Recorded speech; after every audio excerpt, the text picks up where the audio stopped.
Você, fã da série, sabe o que significa o deserto? E as cenas em preto e branco no começo das temporadas? E por que o Saul Goodman trabalhou como atendente no Cinnabon mesmo sendo foragido da polícia? A verdade é que nada em Better Call Saul é por acaso. Assim como sua série antecessora, É Melhor Ligar por Saul é uma das séries mais elaboradas meticulosamente, onde cada detalhe, diálogo e escolha serve para um propósito maior na narrativa. E se tem uma coisa que podemos concordar é que a mesma equipe que escreveu Breaking Bad conseguiu fazer um feito único e difícil. Normalmente os criadores de uma série não conseguem superar sua obra principal, mas nesse caso foi o contrário. Essa é uma das poucas situações em que uma das séries derivadas ou um spin-off supera sua obra original, na maioria dos quesitos. E claro, essa é a minha singela opinião, e eu convido você a comentar a sua. E ao longo de suas 6 temporadas, Better Call Saul recebeu 53 indicações ao Emmy, mas infelizmente finalizou as gravações sem levar nenhuma estatueta, se tornando a série mais indicada sem vitória na história da premiação. Mas talvez isso diga mais sobre a série do que qualquer prêmio em si. Better Call Saul nunca precisou e nunca vai precisar se afirmar como uma série muito boa por reconhecimento da academia. Existe uma ilusão de mérito nessas premiações que muita gente ignora, quando na prática elas funcionam muito mais como uma campanha massiva de publicidade. A série é tão redonda que fecha todos os arcos, aprofunda seus personagens e expande mais ainda o universo que ninguém esperava ser possível. Bom, e antes de começar esse vídeo eu queria fazer 2 comunicados rápidos para vocês. Primeiro, agradecer os 1000 inscritos aqui nesse canal. Esse vídeo aqui é a parte 2 do vídeo Breaking Bad, que vai estar aqui no card, e foi por causa desse vídeo que muita gente chegou aqui no perfil, então eu devo muito a vocês e sou imensamente grato. E o segundo é o patrocinador oficial desse canal, que tem um recado rápido para os estudantes que possam se interessar. Quer ter 50% de desconto em cinema, teatro, jogo de futebol e ainda mais coisas? A DNE é a nova parceira do canal que eu vim anunciar aqui. Basicamente a DNE é o Documento Nacional de Estudante, que para você que não sabe, é a carteirinha de estudante. A carteirinha de estudante não serve só para jovens, mas também como adulto. Se você faz pós-graduação, o importante é você estar estudando e conseguir comprovar o seu ensino. Para você ter essa carteirinha é simples demais. Você primeiro clica aqui no link que vai estar aqui embaixo na descrição ou no primeiro comentário fixado. Lá você vai entrar no site, vai apenas botar seus documentos, seu nome, RG, fazer o pedido e tá pronto. É bem simples, rápido e seguro, e eu afirmo pra você que é muito mais fácil investir aqui agora pagando R$50 do que pagar mais caro daqui pra frente. Porque imagina só, você vai no cinema pagar R$30, R$30 é o valor de um lanche, você poderia começar pagando apenas metade. Ou você vai assistir seu time no estádio e paga um valor a mais de R$100. Então eu falo de coração, aproveite enquanto dá tempo, porque eu acredito que esse desconto vai ter só a pena por 50 primeiros. Então é isso, não perde tempo, link na descrição e tchau. Eu não sei se vocês viram, mas ó, a camisa do Los Pollos era... O silêncio em Better Call Saul nunca está ali por acaso. Diferente da maioria das séries, ele não serve para preencher o tempo, nem criar um clima forçado. E particularmente eu acho isso ótimo. A gente vive em uma era digital em que tudo é feito para distração rápida e consumo imediato. E é por isso que tudo precisa ser explicado e entregue mastigado. E parece que existem cada vez menos espaço para as produções que conseguem realmente confiar na capacidade dos espectadores de pensar e interpretar alguma coisa. Nesse sentido, eu acho que o Vince Gilligan e toda sua equipe se destacam nitidamente dos demais. Tanto em Breaking Bad quanto em Better Call Saul sempre existem detalhes nas entrelinhas. Coisas que não são ditas, mas que dizem muito mais do que qualquer diálogo explicativo. O silêncio aqui é uma ferramenta narrativa. Ela cria uma tensão ou dá uma profundidade psicológica nos personagens. E talvez mais importante, ela contrasta diretamente com alguém que vive falando demais. Cada gesto pequeno carrega um significado, e isso a gente consegue perceber desde o primeiro episódio com o nosso protagonista. Enquanto o Jimmy tenta preencher o mundo com palavras ou justificativas, a série faz o oposto. Ela obriga o espectador a observar. Sozinho, ele é quieto, calado, e na frente de todos, ele é um falastrão que a gente conhece. Isso fica mais claro também em personagens como o Mike. Por exemplo, ele é a personificação do silêncio. Ele observa, espera e só age quando entende exatamente o que está acontecendo. Não por acaso, porque o próprio ator Jonathan Banks, ele já comentou em entrevistas que interpretar o Mike o fez repensar a forma de como o silêncio pode ser mais poderoso do que as palavras, até fora de cena. Agora, com a personagem da Kim Wexler, o silêncio funciona de uma forma ainda mais sutil. O olhar fixo, o tempo que ela demora para responder, faz com que essa seja a personalidade dela. A Kim quase nunca verbaliza o conflito interno que vive, mas a sua face denuncia tudo. A personagem pensa demais e o fato dela pensar faz com que a gente entenda sua exaustão emocional facilmente. Que inclusive vocês viram a nova série do Vince Gilligan chamada Pluribus, com a atriz da Kim. Eu meio que fiz vários vídeos teorias falando sobre a série no TikTok, que eu acredito vai estar aqui na descrição. Se vocês também acharem uma boa ideia, eu posso fazer um vídeo desse estilo também para essa série, porque provavelmente ela é uma das melhores séries de 2025. Então, se você quiser, é só comentar Pluribus, que eu vou estar aqui de olho nos comentários e com certeza eu vou estar escrevendo o roteiro para um novo vídeo. A verdade é que desde 2010 em Breaking Bad já era utilizado pela equipe de imagem algumas cenas teste dessas gravações mais silenciosas e indo para o ar de pouco a pouco, justamente antecipando o seu público para o que viria no futuro, já que com certeza a equipe de filmagem e direção conseguiram aprimorar todas suas técnicas para enfim o sucesso de Better Call Saul. Bom, outra pessoa que sabe também usar o silêncio a seu favor e já tinha sido mostrada muito tempo antes em Breaking Bad é o Gus Fring. Ele sempre se mostrou frio e calculista dada a sua posição no quartel e também a sua guerra fria constante. No fim, por mais engraçado que pareça, o silêncio às vezes não é vazio, mas sim, talvez, uma linha no diálogo. Vale lembrar que em Better Call Saul, além de tudo, recomenda e referencia vários programas de TV, filmes e cultura pop em geral. Essas referências são parte de uma construção do personagem que é apresentada como um conhecedor e admirador da cultura em si. Claramente um espelho dos seus dois criadores, que são o Vince Gilligan e o Peter Gould. Desde o primeiro episódio da série é mostrado que o nosso querido Jimmy é um amante da sétima arte. Por exemplo, quando ele vai no escritório do Howard tirar satisfação e solta essa linha: And you will atone. Essa frase é uma referência direta do filme Network do Sidney Lumet. And you will atone. E ele mesmo fala isso. It's Ned Beatty from Network. For Christ's sakes, guys. No terceiro episódio da primeira temporada, quando o Jimmy olha no espelho e diz: It's showtime, folks. ele faz referência ao filme Walk the Jazz, de 1979. It's showtime, folks. It's showtime, folks.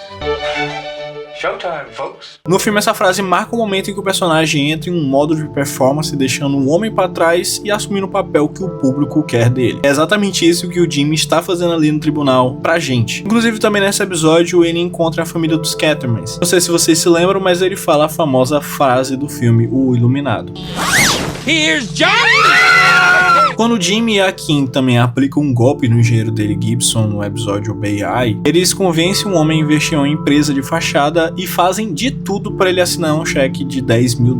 E no cheque a gente vê que o nome da instituição é Ice Station Zebra Associates, uma clara referência ao filme favorito dele, que é Ice State Zebra, de 1968. No episódio chamado Pimento, quando o Jimmy chama a Kim de body person, Go up against the boss. Is that it? You're like a damn pod person. ele tá citando o filme Os Invasores de Corpos, de 1978. No caso, no filme, o Body People são as cópias sem emoções. Eles parecem ser humanos, mas não são. Isso no enredo da trama. E quando o Jimmy diz isso, ele fica tão bolado que ele não tá brincando. Ele meio que tá acusando a Kim de tá fingindo algo que ela não é, sabe? O oitavo episódio da quinta temporada, chamado Bagman. Sim, é aquele episódio que o Jimmy passa um sufoco com essa mala no deserto. Ela é uma clara referência ao filme Lawrence na Arábia, de 62. E essa referência pra mim é das mais engraçadas de todas. Com certeza existem mais outros trilhões de referências que eu não vou conseguir colocar num vídeo só, mas o fato de a gente saber que algumas delas realmente fazem muito sentido com o personagem é bem legal.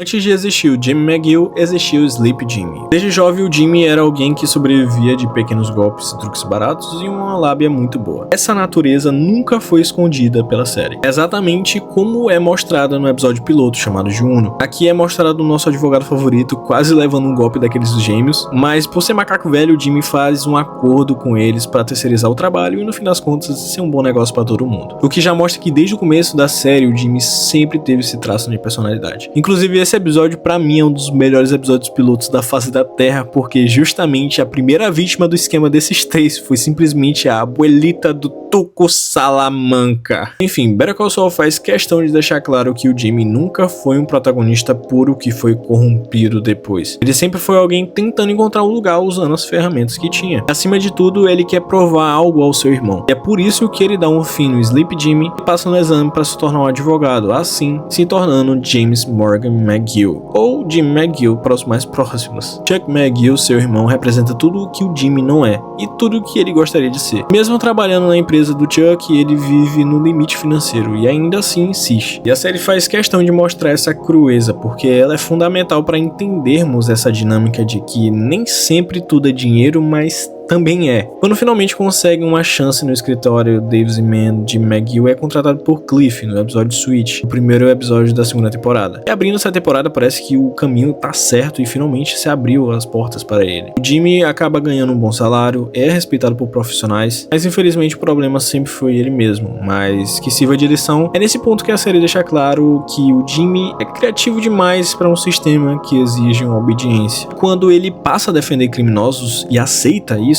não por vocação, mas uma forma de sobreviver nesse mundo, a sua fala para o Jesse em Breaking Bad lá no 5º episódio da 3ª temporada faz total sentido. O que tá acontecendo aqui? Você é meu advogado, não dele! É assim que o mundo gira, garoto. Eu fico com o vencedor. E aí está Saul Goodman. Inclusive, um momento curiosidade, eu acabei descobrindo sem querer que o número do Saul Goodman que aparecia nas propagandas, outdoor e cartões funcionava de verdade. E era possível não só ligar, mas sim escutar a voz do Saul falando com você. Quando Better Call Saul começou a ser divulgado, a equipe decidiu tratar o Saul Goodman como realmente um personagem que existisse nesse mundo real. E por isso os comerciais que apareciam na série vinham com um número de telefone verdadeiro. Quem ligava não falava com o advogado, claro, mas caía numa ligação automática do próprio Saul com promessas absurdas dos personagens e piadas.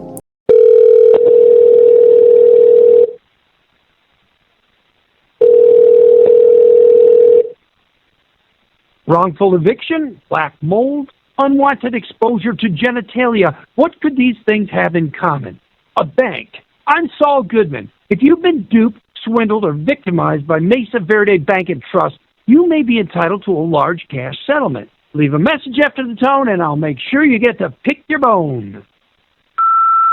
O Saul Goodman nasce como um mecanismo psicológico de sobrevivência do personagem. Ele surge como uma solução interna para isso, no sentido narrativo, já que uma identidade absorve o peso moral das decisões que o Jimmy não suportaria carregar. Por exemplo, repara como isso é constante na série. Jimmy sofre quando tenta ser correto e é rejeitado. O Saul funciona quando ele aceita ser cínico. E quanto mais o Saul resolve os problemas, menos o Jimmy precisa sentir. Mas quanto mais o dinheiro entra, mais essa persona deixa de ser uma ferramenta e passa a ser a identidade dele. E isso fica cada vez mais claro depois da morte do Chuck e da saída da Kim, já que esses dois eram os últimos espelhos morais do personagem. E os cortes em preto e branco que abrem a cada temporada são todas as consequências do seu passado. Essas cenas representam o fim do Saul Goodman. Depois da queda do império do Walter White, Saul foge e se torna Jenny Takovich, gerente de uma Cinnabon em Illinois.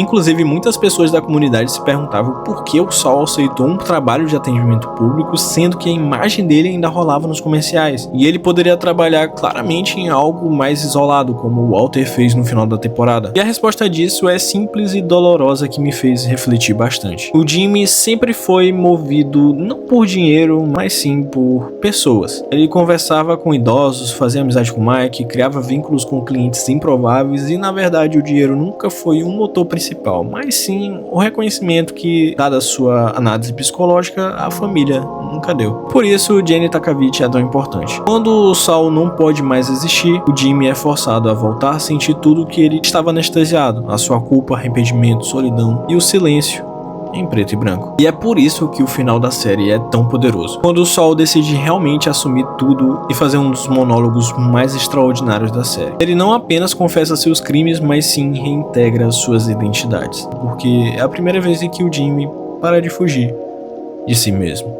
ABBA e a música The Winner Takes It All aparecem em Better Call Saul e falam diretamente sobre a relação entre o Jimmy e seu irmão Chuck. A canção simboliza uma rivalidade atravessada por amor, ressentimento e perda. A letra fala sobre o relacionamento que termina com alguém vencendo e alguém perdendo tudo, exatamente como Jimmy e o Chuck se sentem ao longo da série. Jimmy quer desesperadamente o reconhecimento do Chuck, seu irmão mais velho, advogado renomado na HHM. Ele tenta se tornar um advogado, na verdade, para orgulhá-lo, mas o Chuck nunca deixa de enxergá-lo como seu passado como Slim Jimmy, o trapaceiro de pequenos delitos que sempre vai achar um atalho, sabe? É importante lembrar que o foco de Better Call Saul não é sobre a trama em si, como em Breaking Bad, que sem tirar o tráfico não anda a história, mas sim deixar claro que o foco da série é nas relações humanas e nenhum ser humano é linear. Sempre temos altos e baixos e a série acerta muito em várias vezes. Por exemplo, por mais que todos achem que o Chuck é o vilão da história por vermos todos os fatos pela perspectiva do seu irmão Jimmy, é importante lembrar que a relação desses irmãos é tão complexa que só eles se entendem. O Chuck sempre vê o Jimmy como o trapaceiro que nunca vai dar certo no ramo de advocacia, por isso não ajuda o irmão de forma alguma, não por ensinamento a batalhar ou construir seu próprio legado, mas sim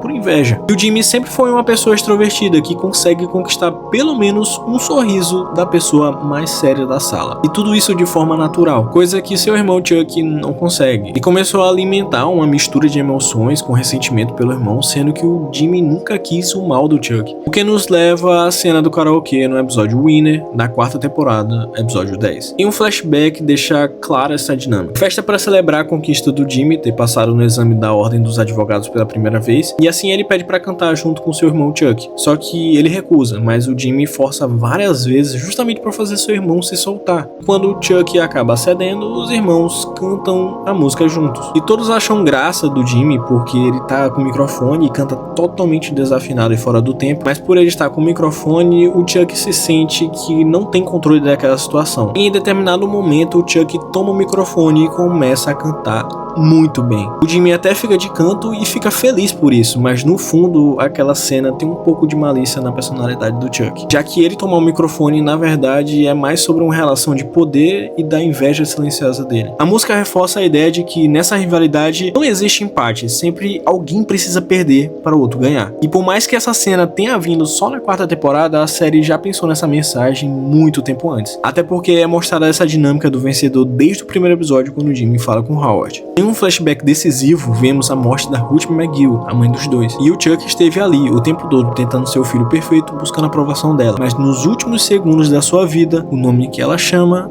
é do Jimmy. O último gesto de amor da mãe não é para ele. E isso acumula mais ressentimento, porque na visão do Chuck, o Jimmy estava longe de ser perfeito e ainda assim sempre foi reconhecido. Enquanto o Jimmy sempre achou o Chuck reconhecido justamente por tudo que ele fez. O resultado disso é a transformação final do Jimmy em Saul Goodman. Ele se torna o vencedor que o Chuck sempre tentou impedir que existisse. E o monólogo que o Jimmy fala para a garota que não foi contratada no teste da HHM se refere mais sobre ele do que para ela.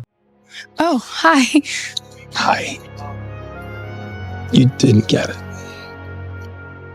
You were never gonna get it. To be smart, you are gonna cut corners and you are gonna win. If they're on the 35th floor, you're gonna be on the 50th floor. You're gonna be looking down on them. And the higher you rise, the more they're gonna hate you. Good. You rub their noses in it. You make them suffer. You don't matter all that much to them. So what? Screw them. Remember, the winner takes it all. O deserto em Better Call Saul, assim como em Breaking Bad, funciona como um símbolo de isolamento e transformação. É um cenário crucial onde os personagens são forçados a confrontar realidades brutais e tomar decisões que definem os seus destinos. Em Breaking Bad, são diversos momentos em que vemos Walter White no deserto vestindo preto, consolidando sua transformação como Heisenberg. O deserto aparece sempre como um espaço fora da sociedade, onde a moral não é supervisionada e as escolhas tem realmente um peso. Em Better Call Saul, é nesse espaço que o Jimmy começa a se afastar das suas ideias do que é certo e errado construída pelo seu irmão. Os escritores e roteiristas muitas vezes afirmaram ter sido influenciados pelos filmes de faroeste. O Deserto definitivamente dá a sensação de um filme clássico de Bang Bang. E além disso, é claro que aquele cenário tá ali disponível e implorando para ser usado. Muitas filmagens do deserto são absolutamente impressionantes enquanto eventos trágicos acontecem. E isso adiciona mais uma camada no show. Por exemplo, também no episódio 10 da quarta temporada, na cena em que o Mike foge do Lalo no estacionamento, ela é uma cena muito eficaz e claustrofóbica. Tudo é filmado em uma área movimentada e populosa da cidade e os riscos são altos porque o Mike tem que fugir do Lalo pelas ruas lotadas da cidade. Mas compare isso com a cena do Mike sozinho no deserto jogando o sapato por cima do poste. Ou do Mike esperando atrás do outdoor abandonado para furar os pneus do caminhão. Apenas sinistro como no Oeste Selvagem. As cenas da cidade de Albuquerque são eficazes porque revelam a atividade criminosa que acontece na vida cotidiana, mas as cenas no deserto têm outro impacto. Paisagens vastas e silenciosas, quase vazias, onde algo errado quase sempre está prestes a acontecer. É impossível falar de deserto sem falar de Lalo Salamanca. Porque se o deserto representa um espaço sem regras nem testemunhas, Lalo é o personagem que se sente mais confortável nesse ambiente. Dentro do universo, Lalo é, sem exagero, o Salamanca mais perigoso de todos. E curiosamente, o nosso primeiro contato com esse nome nem acontece em Better Call Saul, mas sim em Breaking Bad, em uma das cenas mais engraçadas da série. Provavelmente você se lembra, no episódio 8 da segunda temporada, Walter e Jesse sequestram Saul Goodman e levam ele para uma cova no deserto para intimidá-lo. E ele, desesperado, acha que vai morrer e começa a entrar em pânico, soltando a frase: Não foi o Lalo que te mandou? Não, Lalo!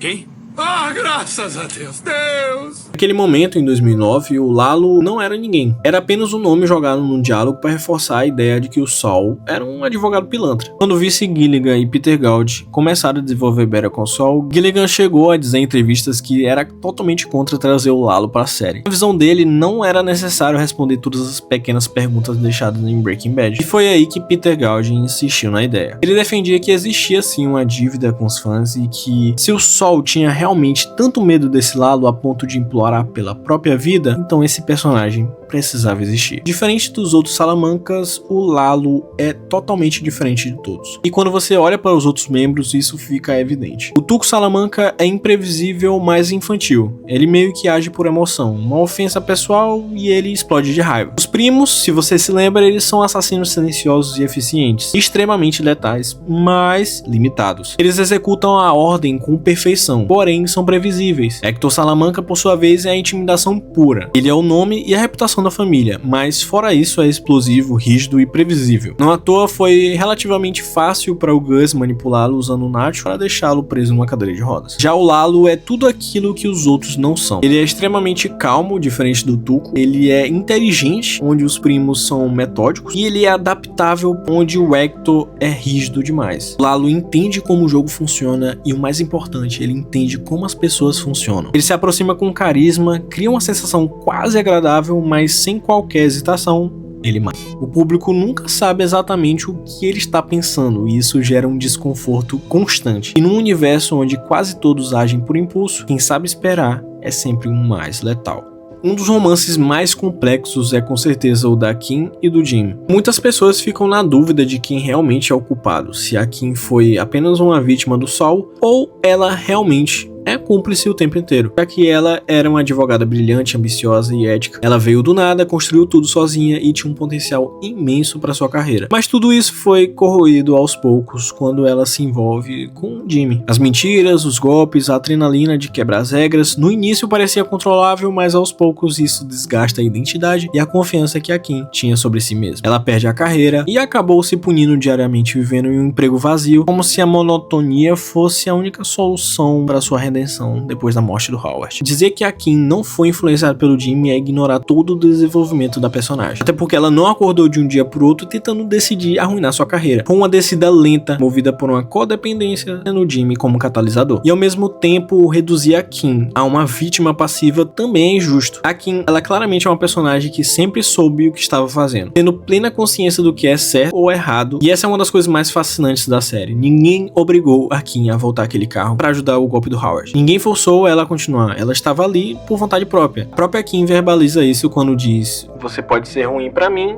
mas eu também sou ruim pra você. E vale a reflexão de que o personagem do Howard, a série toda, foi o cara que mais se ferrou a troco de nada. E cara, de verdade, a morte do Howard não tem desculpa nenhuma. O que eles fizeram foi imperdoável. Dentro do universo de Better Call Saul, Nacho Vargas ocupa um lugar curioso. Ele nunca foi o protagonista e ainda assim talvez seja o personagem mais íntegro de toda a história. Segundo o roteirista da série, Peter Gould, o Nacho foi quase uma vítima de um personagem com o qual eles não sabiam o que fazer, até porque a ideia inicial da série mudou de marcha na segunda temporada. Era claro que na primeira temporada o Nacho estava pronto para ser o antagonista e a porta de entrada pro time para o cartel, assim se conectando com a história da série mãe. Mas o ator Michael Mando lutou por muito tempo de tela nas primeiras temporadas porque ele realmente gostava da série. E só na metade do final da terceira temporada que Peter e a companhia começaram a dar a ele um material realmente muito bom. E a partir daí o personagem decola com um desenvolvimento de arco incrível. O Nacho, ele é importante porque ele tá no centro de tudo, mesmo quando a série não parece olhar diretamente para ele, porque muitos dos eventos de Breaking Bad só acontecem da forma como conhecemos por causa das decisões do Nacho. Walter White enfrenta um cartel enfraquecido, os Salamancas já não são mais os mesmos, o Gus Fring opera com vantagem e tudo isso começa muito antes com uma simples troca de pílulas, uma das cenas mais tensas de toda a saga e um gesto pequeno que muda o equilíbrio de um poder de um império inteiro. Nacho nunca foi movido pelo ego, ele entrou naquele mundo por escolhas erradas, mas diferente de quase todo mundo ali dentro, ele nunca se iludiu achando que aquilo era poder. Ele sempre soube que aquilo, na verdade, era prisão externa e interna. Um universo cheio de personagens que destrói tudo ao seu redor, Nacho sempre tentou algo mais simples, reduzir os danos e simplesmente proteger o pai. Eu realmente fico muito feliz por eles não ter desistido do personagem do Nacho, até porque ele é um personagem trágico, mas ele ganhou cada segundo de tela como se fosse o último. No fim das contas, Better Call Saul nunca foi sobre advogados, cartéis ou golpes elaborados. O que a série realmente quis observar foi algo mais simples. Como as pessoas lidam com quem elas são quando o mundo não as aceita do jeito que gostariam. A série não trabalha com heróis ou vilões tradicionais, ela meio que trabalha com escolhas pequenas, mas que mudam a história. São quase invisíveis, que aos poucos vão moldando a identidade de cada personagem. Quando tudo acaba, não sobra explosão, não sobra catarse, apenas sobra o silêncio. Em preto e branco. Enfim, gente, esse é o vídeo. Eu espero que vocês tenham gostado. Eu acredito que foi um dos vídeos que mais me deu trabalho, porque eu trabalhei muito para esse roteiro ser feito. Minhas redes sociais estão passando aqui na tela. Me siga lá, converse comigo, vamos trocar uma ideia. E qualquer coisa também, bora conversar aqui nos comentários. Comenta um vídeo que você deseja eu fazer nesse estilo aqui. Eu vou ficando por aqui. Um forte abraço, um beijo e tchau!